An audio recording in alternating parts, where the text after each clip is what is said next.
मेरा हम सफर है।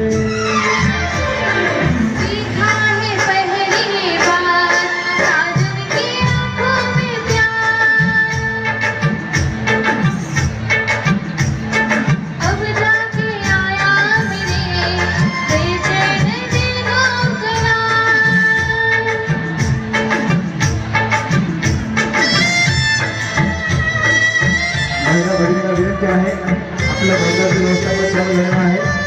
आपण भोजन कक्षाकडे जाऊन भोजन करून घ्यावं।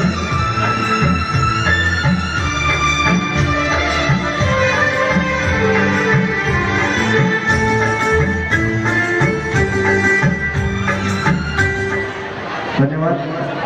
थोडासा हॉल छोटा असल्यामुळे अडथळा निर्माण होत आहे। धन्यवाद। महिला भगिनीसाठी विनंती आहे भोजन कक्ष चालू झालेला आहे। आपण भोजन कक्षाकडे जाऊन भोजन करून घ्यावं, कारण व्यवस्थापक मंडळींची धडपड आहे। आलेल्या प्रत्येक पाहुण्याला भोजनाचं व्यवस्थापन झालं पाहिजे, त्यासाठी त्यांची तळमळ आहे।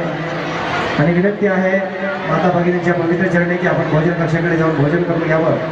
आणि भोजन झाल्यानंतर आपण सर्वांनी या ठिकाणी परिवारासहित येऊन या ठिकाणी नववधूसोबत आपले फोटोसुद्धा शूट करून घ्यायचे आहेत। आणि आपण या ठिकाणी व्यवस्थापक मंडळी आपल्या भोजनाचे व्यवस्थापन चालू केलेले आहेत। माता भगिनींच्या पवित्र चरणी विनंती आहे, परिवाराच्या वतीने वारंवार विनंती आहे आपण भोजन कक्षाकडे जाऊन भोजन करून घ्यावं।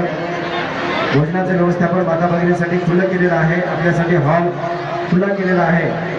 तर महिला भगिनींना विनंती आहे आपण भोजन केल्यानंतर गाठीभेटी करून घ्यायच्या आहेत।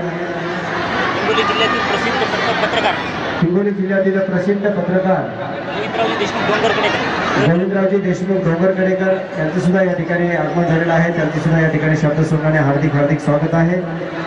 गेल्या 3 तासापासून आपण ऐकत आहात संत कृपा musical group Santosh Deshmukh sir प्रस्तुत। आणि हा कार्यक्रम आपल्याला नक्कीच आवडला असेल तर आमचे व्हिजिटिंग कार्ड इथे उपलब्ध आहेत। आपण नक्कीच व्हिजिटिंग कार्ड घेऊन जाऊ शकता आणि आम्हाला आपल्या सेवेची संधी नक्कीच देऊ शकता। महिला भगिनींच्या पवित्र चरणी विनंती आहे आपण एकमेकींना भोजन कक्षाकडे घेऊन जायचं आहे, कारण लग्न म्हटलं की गाठ आली, भेट आली, जिव्हाळा आला, प्रेम आलं, नातं आलं, परंतु पोटाला सुद्धा आहार तेवढाच महत्त्वाचा आहे।